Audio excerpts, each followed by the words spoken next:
আল্লাহর নবীর সাহাবী আব্দুল্লাহ জিল বাজাদি তখন যুবক, বিয়ে শাদী করে নাই।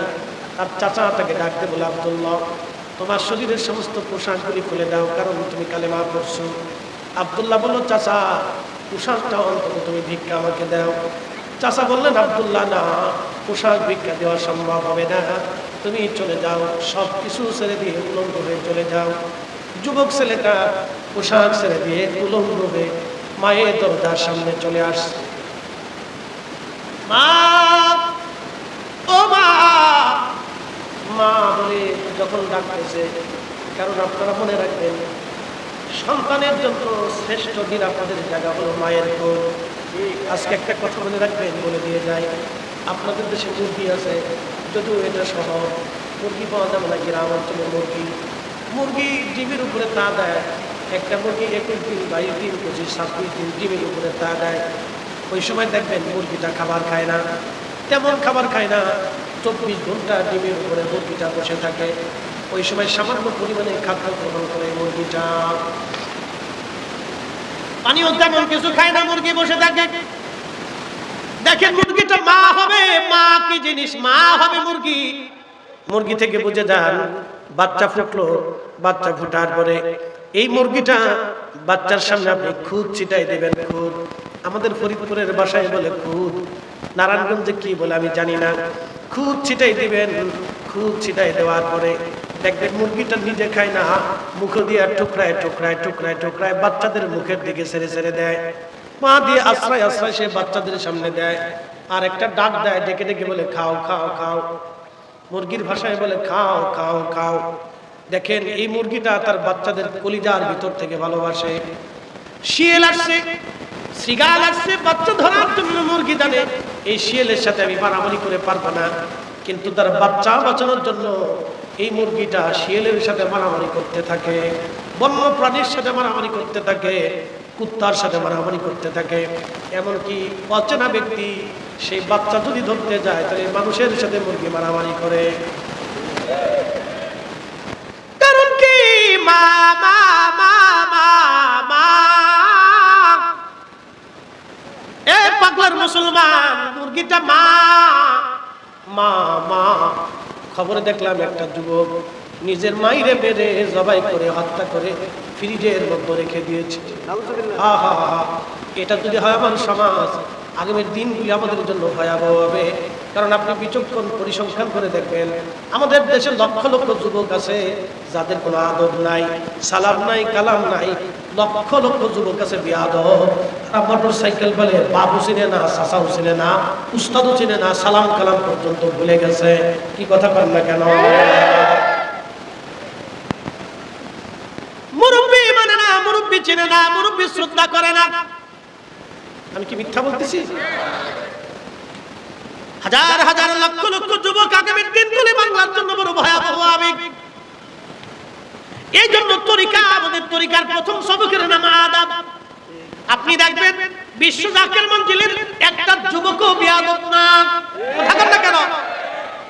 আপনি তরিকাত মঞ্চে দেখবেন, এই যে যতগুলি সুন্নি মাদ্রাসা দেখবেন, একটা ছেলেও বেয়াদব না। কথা বলেন না কেন? আমরা বাচ্চাদেরকে সর্বপ্রথম আদব শিখাই। কি শিখাই? আদব। যেটা বলে আদব। আদবের কারণে মানুষ মনে করে আমরা খুব দুর্বল। না, লাঠি চালান দিলে আমরা দুর্বল না, পিঠের চামড়া থাকবে না। আমরা দুর্বল না। শোনেন, আমাদের শরীরে রক্ত আছে, আমরা দুর্বল না। সুন্নিরা দুর্বল না, পীর মাশায়েখদের মুরিদরা দুর্বল না। এরা সবল, এরা সবল, এদের গায়ে রক্ত আছে, শরীরে শক্তি আছে, অন্তরে তেজ আছে। কিন্তু আমরা আদব শিক্ষা দেই, ভদ্রতা শিক্ষা দেই, মানবতা শিক্ষা দেই। কথা বলে ঠিক কিনা? আমরা ভেজাল শিখাই না। প্রিয় উপস্থিতি, খুব মনোযোগ দিবেন। এর নাম মা মা মা মা। মুরগিটা নিজের জীবনকে বিপন্ন করে বাচ্চা বাঁচানোর জন্য লড়াই করে শত্রুর সাথে, তার নাম মা।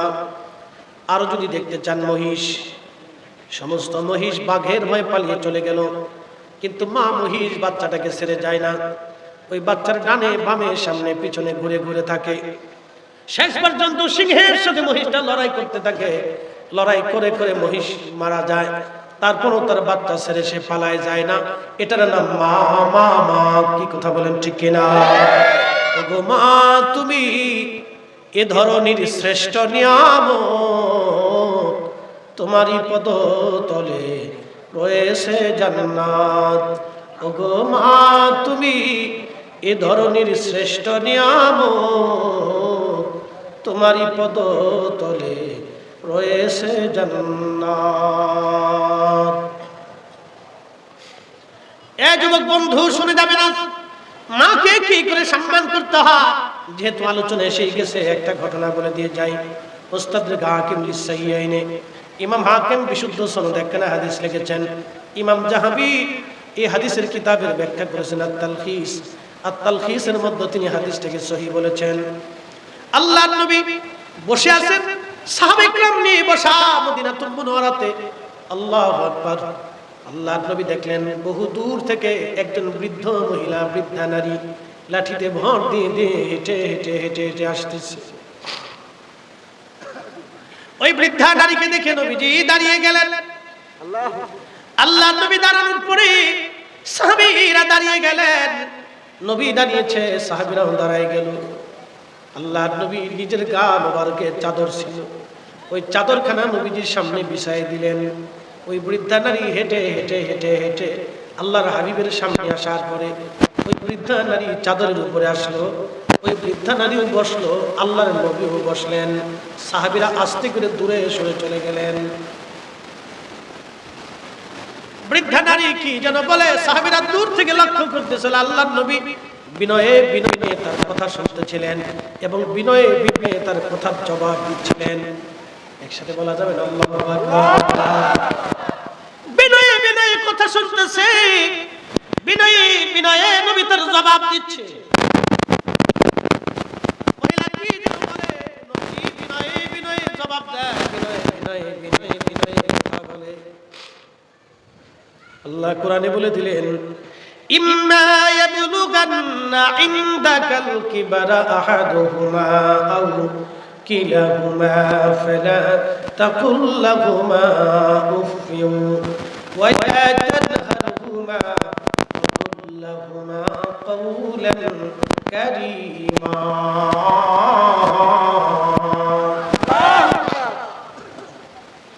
শরীফ বাগের মুসলমান, প্রিয় নবীজিকে আল্লাহ ডাক দিয়ে বলেন, হাবিব উম্মতকে জানান, যখন তার পিতা মাতা বৃদ্ধ হয়ে যায়, বুড়া হয়ে যায়। কারণ ও শরীফ বাগের মুসলমান, মানুষ যখন বৃদ্ধ হয়ে যায় তখন আর সংসারে তার দাম থাকে না, সমাজে তার দাম থাকে না। দেখবেন বৃদ্ধ লোকটা লাঠির উপরে ভর দিয়ে, বৃদ্ধ লোকটা লাঠির উপরে ভর দিয়ে দোকানের এক পাশে এক কোণায় বেঞ্চের উপরে চুপচাপ বসে থাকে, হয়তো একটা চা খায়। মাঝে মধ্যে দেখবেন কিছু বৃদ্ধ মানুষ দোকানে লাঠির উপরে এইভাবে লাঠি ধরে চুপচাপ বেঞ্চের এক কোণায় বসে থাকে। বাড়িতে মূল্য নাই, বৌমা ভালো দেখতে পারে না, নাতিপুতিরা বলে দাদাই ঘ্যান ঘ্যান ঘ্যান ঘ্যান করে, ছেলেটা বারবার বলে আব্বা এটা চাই সেটা চাই, ডাক্তার দেখাইতে অনেক পয়সা খরচ হয়। জীবনের বাস্তবতা থেকে বলতেছি, বুঝে তারপরে বাড়ি যাবে, বুঝে। মানুষ হইয়া ভবেতে আসিয়া মানুষের করিলাম কি,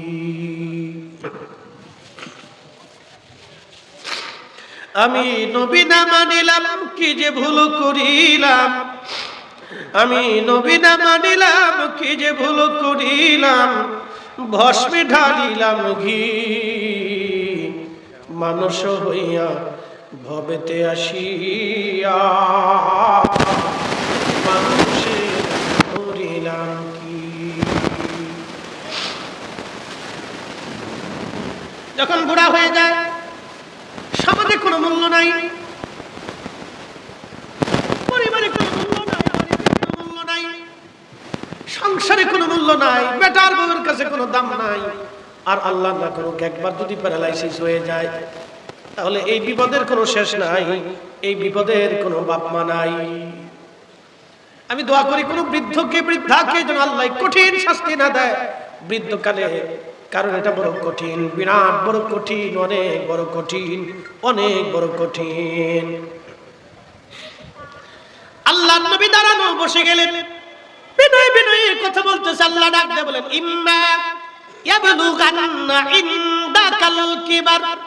হাবিব, উম্মতকে বলে দেন, তোমাদের পিতামাতা যদি বৃদ্ধ হয়ে যায়, বুড়া হয়ে যায়, এমন আচরণ করো না যে আচরণে তোমার বাবা মা উহু শব্দটা পর্যন্ত করে বসে।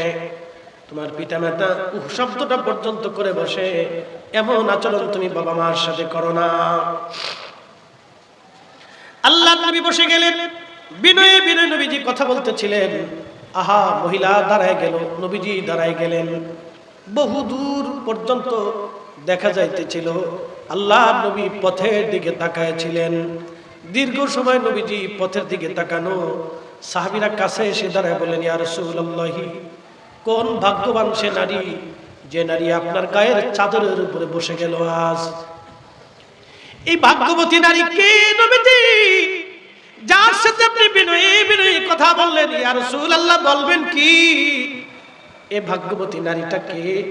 আল্লাহর নবী চোখের পানি ছেড়ে দিয়ে বললেন, সাহাবীরা রে, এই ভাগ্যবতী নারী হচ্ছে আমার দুধ মা হালিমাতুস সাদিয়া। মায়ের আদর আমার নসিব হয় নাই।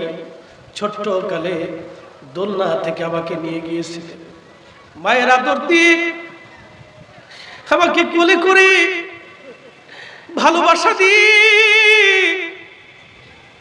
আমার যত্ন করে সেবা করে আদরে আদরে চুমায় চুমায় ভরে দিয়ে আমাকে যে মা লালন করেছিলেন, তিনি হালিমাতুস সাদিয়া। বিশেষ অভাবের কারণে তিনি আমার কাছে এসেছিলেন। আমি রাসূল তার অভাবগুলি পূরণ করে দিয়েছি, প্রয়োজনগুলি মিটাই দিয়েছি। তিনি চলে গেছেন, আমি তার পথের দিকে তাকায় আছি। কারণ শৈশব স্মৃতিগুলি আমার চোখের সামনে আজ ভেসে উঠেছে। সাহাবীরা রে, এই জন্যে আমি আমার মায়ের দিকে তাকায় তাকায় চোখের পানি ফেলে ফেলে কান্না করতেছি। সাহাবীরা, ছোট্টকালে যিনি পাহাড়ি পরিবেশে খুবই দুর্গম স্থানে, আপনারা যদি কোনোদিন তায়েফ যান তাহলে দেখবেন তায়েফের মূল শহর থেকে হালিমাতুস সাদিয়ার বাড়ি 70 কিলোমিটার দূরে রাস্তা হবে। মূল শহর থেকে আরো 70 কিলোমিটার দূর। বর্তমান আধুনিক যুগেও সেই জায়গাটা বড় কঠিন জায়গা। হযরত হালিমাতুস সাদিয়া সেই জায়গা থাকতেন।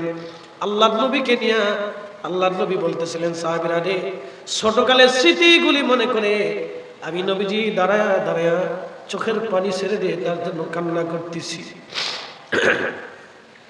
কারণ তিনি সেই ব্যক্তি যিনি সন্তানের আদর দিয়ে আমাকে তিনি বড় করেছিলেন, আদরে ভালোবাসা দিয়ে তিনি বড় করেছিলেন। সাহাবীরা রে, আমি তার হক আদায় করেছি, তার পাওনাগুলি, তার অভাবগুলি আমি মিটিয়ে দিয়েছি। সাহাবীরা রে, তিনি মা রাসূল করিম নিজে হাতে প্র্যাকটিক্যাল মাকে কেমনে সম্মান করতে আল্লাহর নবী শিখিয়ে দিলেন। রাহমাতুল লিল আলামিন কত বড় সুন্দর আদর্শের মালিক ছিলেন। এই জন্য আল্লাহ বললেন, লাকাদ কানা লাকুম ফি রাসূলিল্লাহি উসওয়াতুন হাসানা। আমার নবীর আদর্শ উত্তম আদর্শ। একবার জোরে বলা যাবে কি সুবহানাল্লাহ? চিৎকার করে জোরে বলেন আল্লাহু আকবার। এক সাহাবী এসে বললেন, হুজুর, মা তো মরে গেছে, মা কি হক পায়? কোনো কিছু আর পায় কিনা? আল্লাহর নবী জবাব দিলেন, হ্যাঁ সাহাবীরা, মা এখনো পায়। তুমি যতদিন জিন্দা থাকবা ততদিন মা তোমার কাছে পাবে। বলে, হুজুর কি পায়? আল্লাহর নবী সর্বপ্রথম বললেন, সাহাবীরা রে, সর্বপ্রথম তোমার মা তোমার কাছে দোয়া পায়। একবার জোরে বলবেন আল্লাহু আকবার। কি পায়? জোরে বলেন কি পায়? আরো জোরে বলেন, আমার সাথে পড়েন, রাব্বিরহামহুমা কামা রাব্বায়ানি সগীরা। একসাথে পড়েন, রাব্বিরহামহুমা কামা রাব্বায়ানি সগীরা। কোন শব্দমালা দিয়ে দোয়া করবেন? কোন শব্দমালা দিয়ে দোয়া করবেন? আল্লাহ তা আমাদেরকে শিখিয়ে দিলেন। আল্লাহ বললেন, হাবিব উম্মতকে বলে দেন তারা যেন দোয়া করে, রাব্বিরহামহুমা কামা রাব্বায়ানি সগীরা। কেন? এর অর্থটা কি? মর্মার্থ কি আজ আপনাদেরকে বলে দিয়ে যায়। আল্লাহ দোয়াতে বলে দিলেন, উম্মতি বান্দা এইভাবে বলো, হে রব আপনি আমার আব্বা আম্মাকে জান্নাতে ওইভাবে লালন পালন করেন যেইভাবে আমার মা আমাকে ছোট্টকালে রাব্বায়ানি সগীরা, ছোট্টকালে আমাদের মা আমাদেরকে লালন পালন করেছিল। ছোট্টকালে আমাদের মা আমাদেরকে লালন পালন করেছিল। আপনি বলে দেন এইভাবে যেন তারা দোয়া করে। একবার ছোট্টকালে মা দুলিয়ে দুলিয়ে দুলিয়ে দুলিয়ে তোমার ঘুম পাড়িয়েছিল। যখন তোমার খাওয়ার ক্ষমতা ছিল না, মা তোমাকে খাইয়েছে দিয়েছিল। যখন তুমি পেশাব পায়খানা পরিষ্কার করতে পারত না, তখন তোমার মা তোমার পেশাব পায়খানা পরিষ্কার করে দিয়েছিল। তুমি অসুস্থ হয়েছো, মা ঘুমাইতে পারে নাই, সারা রাত মা তোমাকে পাহারা দিয়েছে, ঠিক কিনা? আল্লাহ বলতেছেন, রাব্বায়ানি সগীরা, ও বান্দা তুমি এইভাবে দোয়া করো, আল্লাহ আমার আব্বা আম্মা ছোট্টকালে আমাকে যেইভাবে লালন পালন করেছিল সেইভাবে আমার আব্বা আম্মাকে তুমি জান্নাতে লালন পালন করো। আমার মালিক নিজে দোয়া শিক্ষা দিয়েছে, তাহলে বলেন দোয়া চলবে না বন্ধ হবে? বাড়িতে কোরআন শরীফ খতম দিয়ে, বাড়িতে কোরআন শরীফ খতম দিয়ে তারপরে দোয়া করাবেন। অনেকে বলবে এগুলি সিস্টেম নাই, বেদাতি সিস্টেম, ফতোয়ার গোষ্ঠী গিলান। বলে হুজুর কারণ কি, কেন ফতোয়ার গোষ্ঠী গিলাইতেছেন? পবিত্র কোরআন মুসলমানের ঘরে যদি তেলাওয়াত না হয় তাহলে কোথাও তেলাওয়াত হওয়ার কথা না। মুসলমানের ঘরে ঘরে কোরআন তেলাওয়াত দরকার। কথা বলেন ঠিক কিনা? কোরআনের উপরে কোনো কালাম আছে? একসাথে বলেন, কোরআনের উপরে কোনো কালাম আছে? এটা মুসলমানের ঘরে খতম হবে। কথা বলেন ঠিক কিনা? এটা কোরআন মুসলমানের ঘরে তেলাওয়াত হবে, ঠিক কিনা? এজন্য তলবে ইলমদেরকে নিয়ে বাড়িতে কোরআন খতম দিতে, হাজারে বাজারে ফতোয়া খালি। হযরত খাদিমুর রাসূল আনাস রাদিয়াল্লাহু আনহু প্রত্যেক রাত্রি বেলা কোরআন খতম দিতেন। তিনি কোরআন শরীফ খতম দিতেন, পড়া কোরআন তিনি পড়তেন। কোরআন পড়া শেষ, 2 পারা অথবা 1 পারা বাকি রাখতেন। বাকি রেখে খাদিমুর রাসূল হযরত আনাস রাদিয়াল্লাহু তাআলা আনহু এই কোরআন শরীফের বাকি অংশ তিনি ফজরের নামাজ পড়ে মসজিদ থেকে বাড়ি যাইতেন। উনার 100-র মতো সন্তান ছিল। মারহাবা বলবেন না? 100-র মতো সন্তান, নাতিপুতি দিয়ে 200-300 হবে। নাতিপুতি দিয়ে 200-300 হবে। সবাইকে ঘরের মধ্যে ডাকতেন, ডেকে খাদিমুর রাসূল হযরত আনাস বাকি কোরআনের 1 পারা 2 পারা তেলাওয়াত করে তিনি সব সন্তান নাতিপুতি নিয়ে আল্লাহর দরবারে হাত বাড়াইতেন, দোয়া শেষ করতেন। সন্তান সন্ততি নিয়ে নাতিপুতি নিয়ে জামাতে দোয়া করতেন। মারহাবা বলবেন না? না না, একসাথে বলেন না, মারহাবা। তাহলে দোয়া কি একা একা হবে না জামাতে হবে? জোরে জোরে জোরে বলেন। এই জন্য বলছি ফতোয়ার গোষ্ঠী কিলা, আজারে বাজারে ফতোয়ার দরকার নেই। আল্লাহর কোরআন মুসলমানের ঘরে তেলাওয়াত হবে। কথা কন না কেন? খাদিমুর রাসূল বাকি কোরআনের পানাগুলি তেলাওয়াত করার পরে তিনি আল্লাহর দরবারে হাত তুলে দোয়া করতেন। আর ছেলেদেরকে বলতেন, ছেলেরা আমি আমার মাসুক নবীর জবান থেকে শুনছি, আল্লাহর নবী বলে দিয়েছেন কোরআন খতমের পরে যে দোয়া হয় এই দোয়াটা আল্লাহর দরবারে কবুল হয়ে যায়। তা না হয় না? আরো জোরে বলেন। আল ইখলাস সুলুসুল কোরআন, সূরা ইখলাস কোরআনের 3 ভাগের 1 ভাগ। এটা বিশুদ্ধ হাদিস, বহু কিতাবে আছে। কিতাবুত তাফাসির, বুখারী, মুসলিম, তিরমিজি, নাসাই, ইবনে মাজাহ, আবু দাউদ, মুস্তাদরাক হাকিম লিসাহিহাইন, যত হাদিসের কিতাব আছে সব হাদিসের কিতাবের ভিতরে কিতাবুত তাফসিরে সূরা ইখলাসের তাফসিরের ভিতরে আপনি পাবেন আল্লাহ রাসূল বলেছেন আল ইখলাসু সুলুসুল কোরআন। সূরা ইখলাস হচ্ছে কোরআনের 3 ভাগের 1 ভাগ। কেউ যদি সূরা ইখলাস 3 বার পড়ে আল্লাহ তাকে কোরআন খতমের নেকি লিখে দেয়। আমাদের ফাতিহাতে সূরা ইখলাস কয়বার আছে? 3 বার। আমাদের ফাতিহাতে সূরা ইখলাস কয়বার আছে? 10 বার। জোরে বলেন কয়বার? 10 বার। কয় খতম আছে? 3 খতম। এই 3 খতম কোরআন খতমের নিয়ে যখন হাত তুলবেন, খাদিমুর রাসূল হযরত আনাস বলেছেন, ও নবীর উম্মতেরা, আমার আওলাদ, আমার সন্তানরা, আমি মাসুকের কাছ থেকে শুনছি, আমার মাসুক নবী বলেছেন কোরআন খতমের পরে যেই দোয়া হয় এই দোয়া আল্লাহর দরবারে কবুল হয়। তাহলে এখন বলেন কোরআন খতম কি চলবে? হ্যাঁ না? একসাথে বলেন, জোরে বলেন, চলবে চলবে চলবে। যারা কোরআন খতম দিবে তাদের তাদেরকে ডেকে নিয়ে খতম দিবেন, যারা দিবে না তারা টাকার দরকার নেই। কথা কি ক্লিয়ার না? ভেজাল আছে? যে দোয়া মানে তারে নিয়ে দোয়া করান, যে দোয়া মানে না তারে নিয়ে দোয়া করানোর দরকার নাই, তাকে নিয়ে দোয়া করানোর দরকার নাই। যে মানে তাকে দিয়ে করান। আল্লাহ আমাদেরকে কবুল করুক বলে না। প্রিয় মুসলমান, খুব মনোযোগ দিবেন, লম্বা বাড়াবো না, সংক্ষিপ্ত সময় মূল্যবান কথা বলে দিয়ে যাচ্ছি। আল্লাহর নবী হযরত রাসূল করিম সাল্লাল্লাহু আলাইহি ওয়াসাল্লাম আল্লাহ কোরআনে বললেন, হাবিব ওয়া যাক্কিকুন, উম্মতকে বলে দিবেন তারা যেন আপনি পবিত্র বানানোর জন্য পাঠাইলাম। এরপর আল্লাহ বললেন, ওয়া ইউআল্লিমুকুমুল কিতাবা ওয়াল হিকমা, আপনি উম্মতকে কিতাব শিক্ষা দিবেন, হিকমত শিক্ষা দিবেন। এরপরে নবীজি বললেন, আল্লাহ কোরআনে বললেন, ওয়া ইউআল্লিমুকুম মা লাম তাকুনু তা'লামুন, উম্মত যেটা জানতো না আপনি নবী উম্মতকে সেটা জানাবেন, সেটা শিখাবেন।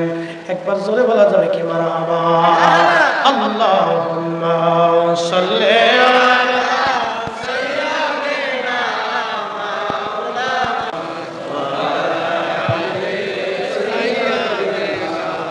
মাওলানা।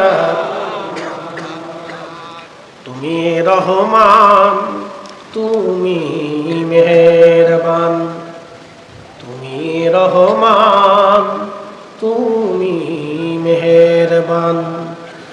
অন্ধ গাহে না শুধু তোমারি গুণগান, অন্ধ গাহে না শুধু তোমারি গুণগান, বুঝেও বুঝে না তবু শান। তুমি রহমান, তুমি মেহেরবান। কখনো তোমাকে যদি ভুলি, হেদায়েতের আলো জেলে নিও কাছে তুলি। ঠাই দিও প্রিয়তম, ঠাই দিও প্রিয়তম, ওগো মহিয়ান। তুমি রহমান, তুমি মেহেরবান। আল্লাহুম্মা সাল্লি আলা, জবান খুলে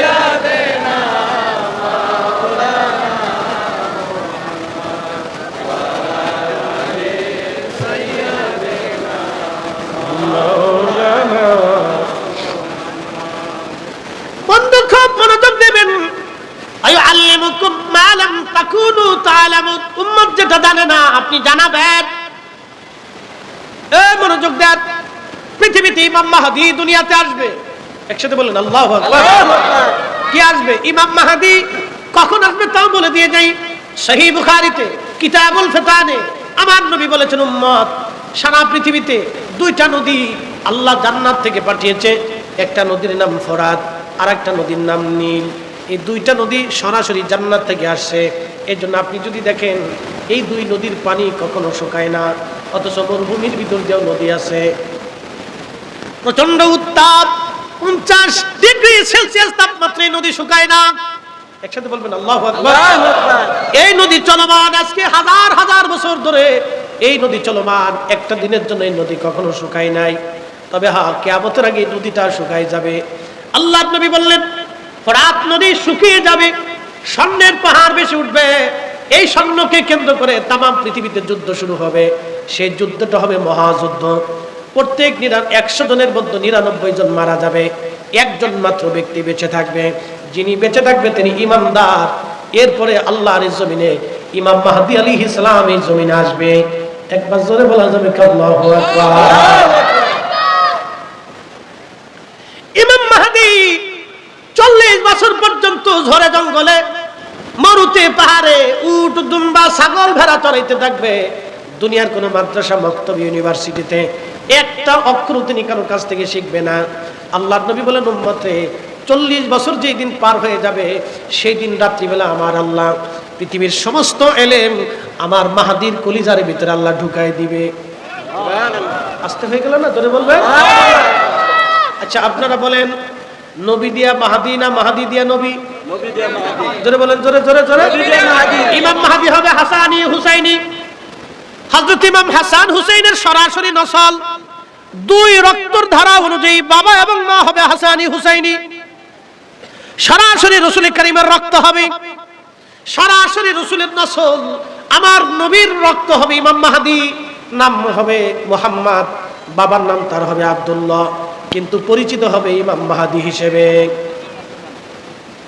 হযরত ইমাম মাহদী পৃথিবীতে এমন ভাবে কালেমা প্রতিষ্ঠিত করবেন, নবী বললেন আমি যেইভাবে দিন প্রতিষ্ঠিত করেছি আমার মাহদী ওইভাবে দিন প্রতিষ্ঠিত করবে।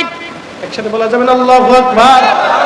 আমার মাহদী সারা পৃথিবী তন্ন তন্ন করে সারা পৃথিবীতে দিন প্রতিষ্ঠিত করবেন আমার মাহদী, সারা দুনিয়াতে দিন কায়েম করবে মাহদী। খুব মনোযোগ দেন, এখন প্রশ্ন করে জবাব দিবেন। মাহদী কি নবী দিয়া না নবী দিয়া মাহদী, না মাহদী দিয়া নবী? আমরা দিয়া নবী না নবী দিয়া আমরা? আমরা দিয়া আমাদেরকে দিয়া নবী না নবী দিয়া আমরা, ঠিক কিনা? খুব মনোযোগ দিবেন। নবী দিয়া মাহদী, যার রক্তে আসার কারণে মাহদীর এমন দাম হলো, ইজ্জত হলো, এক রাতে সব ইলম আল্লাহ তার কালবে ঢুকাই দিলেন। তাহলে আপনি বলবেন তো, বুঝেন তো, তাহলে আমার রাসূলের ইলম কি পরিমাণ হতে পারে? আপনি কি বুঝতো? যে আগে বলছি আজারে বাজারে কিছু বেমারি লোক আছে, যেহেতু অসুস্থতা তাহকিক তারকিব কিচ্ছু নেই, একবারে মন চাইছে বলে দিছে, মন চাইছে বলে দিছে, মন চাইলে বলে দিলেই তো মানা যাবে না, ঠিক কিনা? ঠিক ইমাম মাহদী যখন পৃথিবীতে যাদের জন্য তিনি মুসলমানদেরকে কাতার করবে, উনার প্রথম ফ্রন্টের সৈনিক হবে ইমানদারেরা। আর ঠিক তখনই দাজ্জালের সাথে ওনার জিহাদ হবে। দাজ্জালের প্রথম ফ্রন্টের সৈনিক হবে ইহুদিরা, ইহুদিরা হবে দাজ্জালের প্রথম ফ্রন্টের সৈনিক। আর ইমাম মাহদীর সৈনিক হবে মুসলমানেরা, পাক্কা পাক্কা ইমানদারেরা। মুনাফিকরা ইমাম মাহদীর সৈনিক হতে পারবে না। কথা বলেন, আমি বলি না, রাসূল বলে গেছেন মুনাফিকরা মাহদীর সৈনিক হতে পারবে না, পাক্কা পাক্কা ইমানদাররা মাহদীর সৈনিক হবে। ইমাম মাহদী কাবাতে ইতিমধ্যে আল্লাহ ঈসা নবীকে আসমান থেকে নামাবে, দুই ফেরেশতার কাঁধের উপরে বহার দিয়ে ঈসা রুহুল্লাহ আসমান থেকে নামবেন। তিনি সশরীরে 33 বছর বয়সে আল্লাহ ওনাকে আসমানে নিয়েছিলেন। আবার পৃথিবীতে ইমাম হযরত ঈসা রুহুল্লাহকে আল্লাহ নামাবেন। ঈসা আলাইহিস সালাম নামার পরে তিনি ওখান থেকে মার্চ করবেন বর্তমান সিরিয়ার বাইতুল আকসা। এর আশেপাশে কোন একটা মসজিদ হবে, মসজিদটা হবে সাদা, এর গম্বুজটাও হবে সাদা। এই মসজিদে ইমাম মাহদীকে, ঈসা রুহুল্লাহকে আল্লাহ পাক ফেরেশতার কাঁধে ভর দিয়ে নামাবেন। ঈসা নবী ওখান থেকে নেমে সরাসরি বাইতুল্লাহতে আসবেন, হেরেমে আসবেন। হযরত ইমাম মাহদী আলাইহিস সালাম হেরেমে অপেক্ষা করবেন। নামাজের সময় চলবে, নামাজের সময় হয়ে গেছে, জামাত দাঁড়াবে। এমন সময় ঈসা রুহুল্লাহ হেরেমে ঢুকবেন, কাবা শরীফে ঢুকবেন। ইমাম মাহদী যাই নামাজ ছেড়ে দিয়ে বলবেন, হুজুর আজকে আপনি নামাজ পড়ান, আজকে কাবাতে আপনি ইমামতি করেন। হ্যাঁ শরীফ পাকের মুসলমান, জেনে যান আমাদের দাম কত। তখনই ইমাম মাহদী বলবে, হুজুর আপনি নামাজ পড়ান, মুসল্লা ছেড়ে দিয়েছি, আজকে আপনি কাবার ইমাম। ঈসা আলাইহিস সালাম ডাক দেবে, মাহদী আপনি মুসল্লাতে দাঁড়ান, আমি এই উম্মতের ইমাম হতে আসি নাই, আমি এই উম্মতের ইমামের পিছনে নামাজ পড়ার জন্য এসেছি। একবার জোরে বলবেন কি আল্লাহু আকবার? না না, হাত উঁচু করে বলেন আল্লাহু আকবার। আরে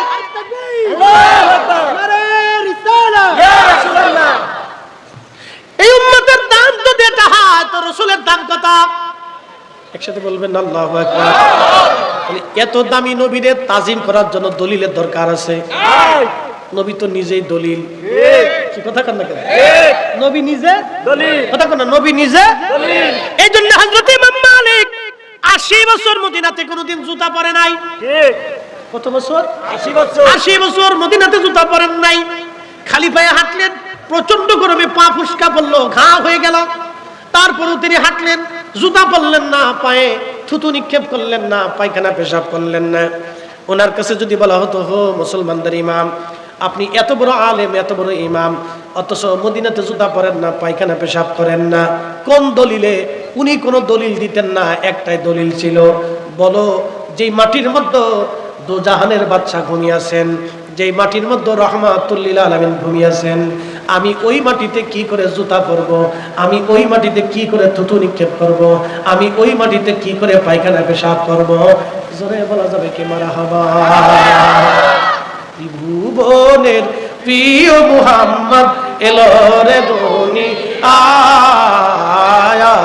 রে সাগর আকাশ বাতাস দেখবি যদি আয় রে সাগর আকাশ বাতাস দেখবি যদি ধুলির ধরা বেহেশত আজ জয় করিল দিল রে লাজ আজকে খুশির ঢল নেমেছে ধূসর সাহারায় রে সাগর আকাশ বাতাস দেখবি যদি হযরত ইমাম মালিক কোন দলিল দেন নাই, কোন উসিল দেন নাই, একটাই দলিল নবী যেখানে ঘুমানো সেখানে আমি কি করে জুতা পরবো? আমরাও তো সুন্নিরা তাই বলি, আমরা ইয়া নবী সালামু আলাইকা বলার পরে কেন দাঁড়াই? আমার রাসূল শ্রেষ্ঠ মর্যাদার অধিকারী, নবীকে সালাম দিব তো বৈশা কেমনে দিব?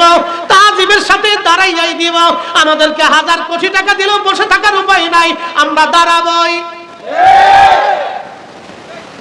এটা নবীর ইজ্জত, বলেন কার ইজ্জত?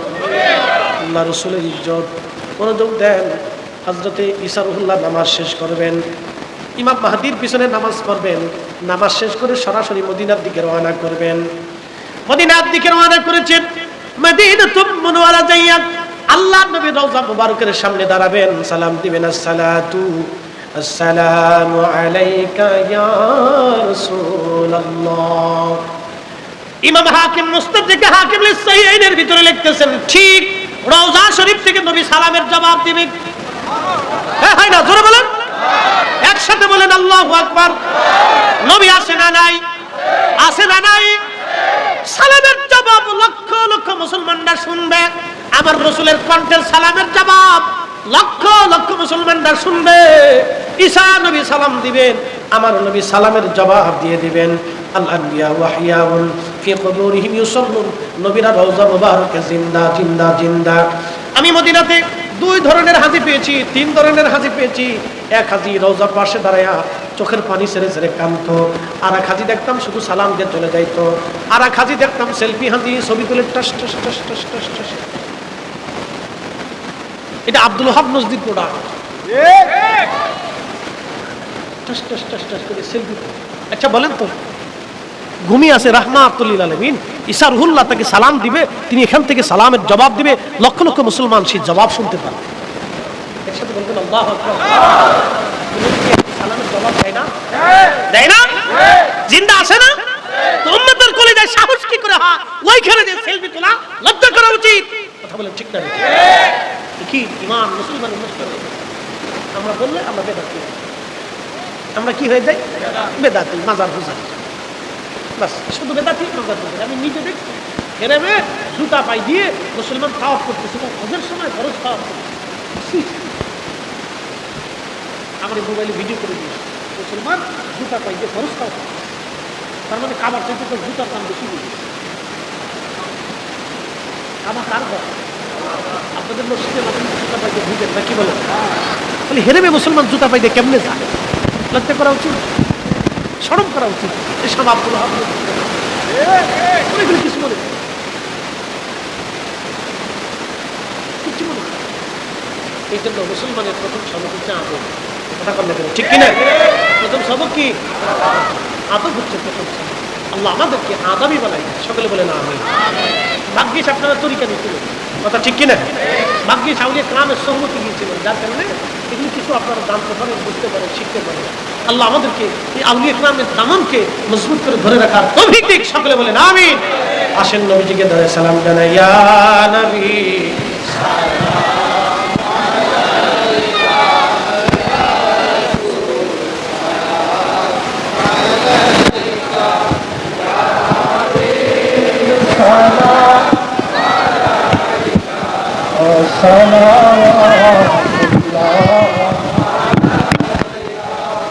नहीं तो जहां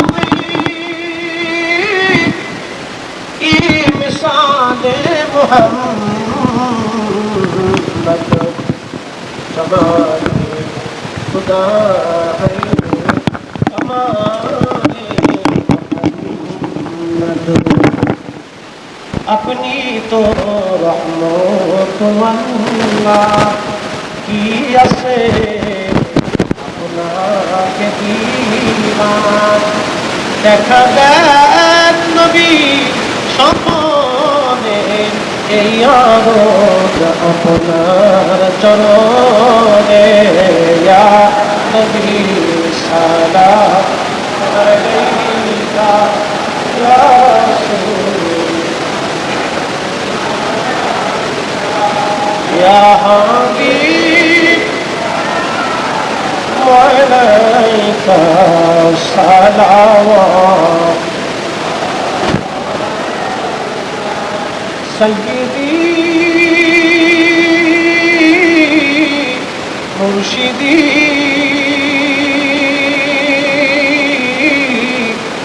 يا رسول الله আমাদের মরণকালে আপনাকে শিওরে পেলে থাকবে না